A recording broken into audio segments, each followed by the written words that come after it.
اعوذ باللہ من الشیطان الرجیم، بسم اللہ الرحمن الرحیم۔ معزز خواتین و حضرات، السلام علیکم ورحمۃ اللہ۔ میں گوشہ کمال کی 15ویں نشست کے ساتھ آپ کی خدمت میں حاضر ہوں۔ یہ نشست ہمیں بہت سے لوگوں کی مسائل کے توجہ دلانے کے حساب سے اب ہم مرتب کرتے جائیں گے۔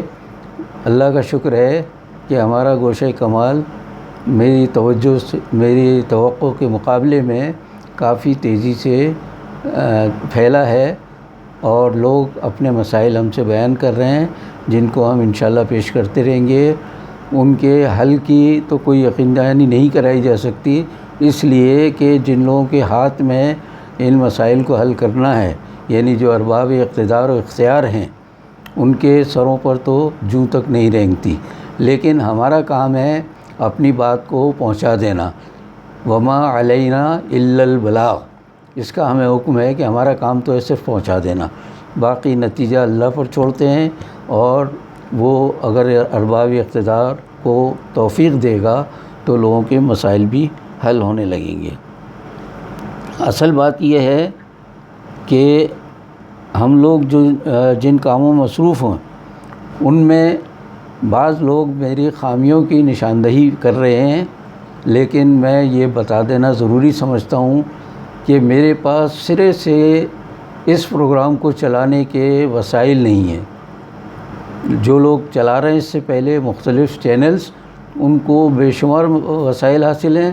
میں تو آپ کو پتہ ہے کہ بہت غریب آدمی ہوں، میرے پاس یہ پرانا سا ایک موبائل واحد ذریعہ ہے، یہ واحد میرا وسیلہ ہے جس کے ذریعے میں آپ تک اپنی بات پہنچا رہا ہوں، اور چند روز سے یہ بھی آخری ہچکیاں لے رہا ہے۔ اب کوشش کر رہا ہوں کہ کوئی بہتر مجھے موبائل مل جائے، باقی چیزیں تو سرے سے ہیں ہی نہیں میرے پاس، تو اس ایک موبائل کے ذریعے میں آپ تک اپنا پیغام جو پہنچا رہا ہوں، یا آپ کا پیغام ارباب اقتدار تک، اوپر کے لوگوں تک پہنچا رہا ہوں، اسی کو فی الحال غنیمت سمجھتا ہوں۔ اللہ جتنے وسائل دیتا جائے گا، اس کو بہتر بنانے کی میں کوشش کرتا رہوں گا۔ اس وقت آپ ان کو برداشت کرتے رہیے، جو ہماری مشکلات ہیں ان کو پیش نظر رکھ کر۔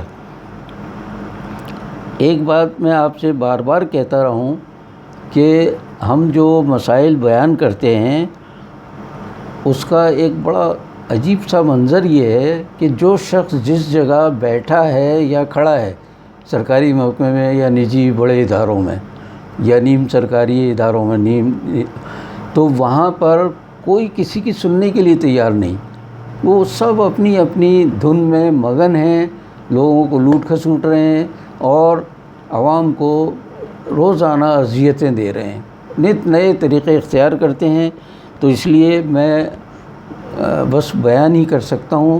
آج جس محکمے کو میں لے رہا ہوں، وہ تو لوٹ مار کا اتنا بڑا ذریعہ ہے کہ آپ شاید تصور بھی نہ کر سکیں اگر آپ کا وہاں جانا نہ ہوا۔ میں تو کئی بار جا چکا ہوں وہ، اس لیے مجھے معلوم ہے۔ یہ ہے رجسٹرار یا سب رجسٹرار آفس کا محکمہ۔ اس کا کام ہے جائیدادوں کی منتقلی اور کاغذات کو صحیح کر کے اور ان کے مالکان تک پہنچانا۔ اس محکمے کا کبھی آپ جا کر اندازہ کر لیجئے، ایک مرتبہ وہاں کا رخ کر کے دیکھ لیجئے، جو پیسوں کی ریل پیل ہے وہاں، دونوں ہاتھوں سے پیسے بھر بھر کے اور درازوں میں ڈالے جاتے ہیں، جیبوں میں ڈالے جاتے ہیں، اور لوگوں کو اس کے بدلے میں جو کام ہونا چاہیے برسوں رلاتے ہیں۔ میں بڑے تکلیف کے ساتھ عرض یہ کر رہا ہوں کہ اس میں ہماری وکیل برادری کا بہت بڑا ہاتھ ہے، وہ ان کے بہت بڑے معاون ہیں۔ آپ کو یہ بتا دوں کہ میں نے بھی LLB کیا، وکالت کے شعبے میں 6 مہینے تک رہا، وہاں کام کر کے دیکھا میں نے، اور اندازہ کر لیا کہ مجھ جیسے آدمی کا تو یہاں گزر بھی نہیں ہونا چاہیے۔ چنانچہ 6 مہینے کے بعد میں بات کرا گیا۔ یہ سب رجسٹرار آفس جہاں کی بات کر رہا ہوں، وہاں وکیلوں کو دیکھیے منڈلاتے پھرتے ہیں، ادھر سے ادھر گاہکوں کو تلاش کرتے ہیں اور پھانستے ہیں ان کو، بڑی اچھی اپنی فیس بھی لیتے ہیں، اور رجسٹرار سب رجسٹرار کے آفس کے جو عملے کے لوگ ہیں ان کو اپنے ساتھ شامل کرتے ہیں اس میں، اپنی اس ناجائز آمدنی میں۔ تو بہرحال یہ ایک بڑا تکلیف دہ مرحلہ ہوتا ہے۔ آپ اپنی جائیداد کو اپنے کسی عزیز کے نام منتقل کریں۔ میرے ایک بزرگ دوست نے اپنی جو کہانی بیان کی ہے، میں وہ بتا کر آپ کو یہ ظاہر کرنا چاہتا ہوں کہ ایسے ہزاروں نہیں، لاکھوں نہیں، کروڑوں لوگ جب سے پاکستان بنا اب تک اس محکمے کے ہاتھوں کتنے ذلیل و خوار ہوئے ہیں، کتنے پریشان ہوئے ہیں۔ تو ان بزرگ کا معاملہ یہ تھا کہ انہوں نے اپنی زیادہ عمر کی وجہ سے یہ سوچا کہ اپنی جائیداد کو اپنے واحد اکلوتے بیٹے کے نام اپنی زندگی میں کر دوں تاکہ بعد میں قانونی پیچیدگی نہ ہو۔ چنانچہ انہوں نے رجسٹرار آفس میں جا کر درخواست دے دی، کاغذات جمع کرا دیے اور ظاہر وکیل کے ذریعے ہوئے۔ تو یہ بات ہے تقریباً 6 نومبر 2014 کو کاغذات جمع کرائے انہوں نے۔ اس کے ساتھ ارجنٹ فیس جمع کرائی۔ ارجنٹ فیس کا مطلب یہ تھا کہ 4-5 مہینے میں کاغذات مل جائیں گے۔ چنانچہ انہیں اگلے سال نومبر 2015 کی تاریخ دے دی گئی کہ آپ آ کر لے جائیے۔ تو وہ اس کے کافی عرصے کے بعد انہوں نے جانا شروع کیا تو چکر پہ چکر لگوا رہے ان کو کہ آج آئیے، کل آئیے، پرسوں آئیے، آپ کی فائل نہیں مل رہی ہے۔ بالآخر یہ ہوا کہ وہ فائل غائب ہو گئی وہاں سے، اور غائب ہونے کا نتیجہ یہ تھا کہ بیچارے بوڑھے آدمی بہت پریشان تھے۔ تو انہوں نے پھر مجھ سے رجوع کیا۔ میں نے پھر اپنے اخباری ذریعے کو میں عام طور سے اخباری ذریعے کو استعمال نہیں کرتا، لیکن رجسٹرار آفس جا کر میں نے ان سے اپنا تعارف کرایا۔ میں نے صاحب اتنے عرصے سے بوڑھے آدمی پریشان ہو رہے ہیں اور آپ کے دفتر کے لوگوں کا کہنا یہ ہے کہ فائل ہی غائب ہو گئی ہے۔ تو فائل کیوں غائب ہوئی، کہاں غائب ہوئی؟ اچھا آپ آئیے بیٹھیے دیکھتا ہوں میں۔ ارے بھائی ان کی فائل نکالنا، اور وہ ڈھونڈ رہے ہیں فائل۔ اس دوران سب رجسٹرار صاحب کہنے لگے میں ذرا ظہر کی نماز پڑھ کے آتا ہوں، کھانا وانا کھا کے آتا ہوں۔ یہ 2-3-4 دفعہ کا واقعہ ہے کہ میں گیا ہوں خود، اور وہاں دیکھا میں نے کہ وہ میری شکل دیکھتے ہی نماز اور کھانے کے بہانے غائب ہو جاتے، پھر پلٹ کے نہیں آتے۔ تو مذاق میں ایک دن میں نے وہاں کے لوگوں سے کہا، میں نے کہا یار جو شخص روزانہ لاکھوں روپے کماتا ہے یہاں سے رشوت کا، بے ایمانی کا، وہ میرے آنے کے بعد 2-3 گھنٹے غائب ہو تو بڑی آمدنی کم ہو جاتی ہوگی ان کی۔ کہہ لیں بھائی سوال ہی نہیں پیدا ہوتا، یہ سارا آنا تو انہی کے پاس ہے، کل آئے، پرسوں آئے، مہینے بھر بعد آئے، یہ جائیں گے کہاں؟ یہ کاغذات تو ان کے دستخط سے یہ آخرکار ہونے۔ قصہ مختصر کہ وہ کاغذات مل کے نہیں دے رہے۔ تنگ آ کر میں نے اپنے چیف رپورٹر سے کہا کہ بھائی یہ مسئلہ ہے، آپ کیا مدد کر سکتے ہیں؟ انہوں نے کہا آپ تھوڑی دیر بیٹھیے، میں ابھی بتاتا ہوں۔ انہوں نے بات کی کہیں، تو اتفاق سے اس محکمے میں کوئی بہت بڑے افسر جو تھے وہ ان کے جاننے والے تھے، ہمارے چیف رپورٹر صاحب کے۔ ان صاحب نے مجھے فون کیا چیف رپورٹر کے کہنے پر، کہہ لیں سر کیا مسئلہ ہے آپ کا؟ میں نے کہا یہ مسئلہ ہے ان صاحب کا، میرے دوست کا۔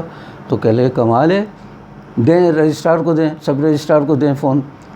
میں نے کہا صاحب وہ تو مجھے دیکھ کے بھاگ جاتے ہیں، غائب ہو جاتے ہیں۔ کہہ لیں اچھا ان کے اسسٹنٹ کو دیں۔ اسسٹنٹ کو میں نے فون دیا، انہوں نے پتہ نہیں کیا کہا، مجھے نہیں معلوم، لیکن آپ حیران ہوں گے کہ ایسی بھگدڑ مچی ہے دفتر میں، ادھر ادھر فائل ڈھونڈنے میں، اور چند منٹوں میں گھنٹوں کی بات نہیں کر رہا ہوں، چند منٹوں میں فائل سامنے آ گئی جو غائب تھی، کئی 1-1.5 سال سے غائب تھی، وہ فائل ایک دم سامنے آ گئی۔ تو آپ اس سے اندازہ کر لیجئے کہ اگر اس دوران ان بزرگ نے یا تو پیسے دیے ہوتے، یا میری طرح جیسے میں نے سفارش کروائی کسی افسر کی، اگر سفارش کرائی ہوتی تو کام ہوتے۔ تو اس ملک میں کام ان کے ہوتے ہیں جن کے ارباب اقتدار سے تعلقات ہوں، صاحب اختیار جو لوگ ہیں ان سے تعلقات ہوں، یا جو پیسہ خرچ کر سکتے ہوں، ورنہ خلقت ماری ماری پھر رہی ہے پورے پاکستان کی۔ وہ روٹی پانی اور ٹرانسپورٹ کے مسائل تو الگ رہے، یہ چھوٹے چھوٹے مسئلے بھی کوئی حل نہیں کرتا۔ یا تو پیسہ دیں آپ انہیں، یا کہیں سے اوپر سے سفارش لے کر آئیں۔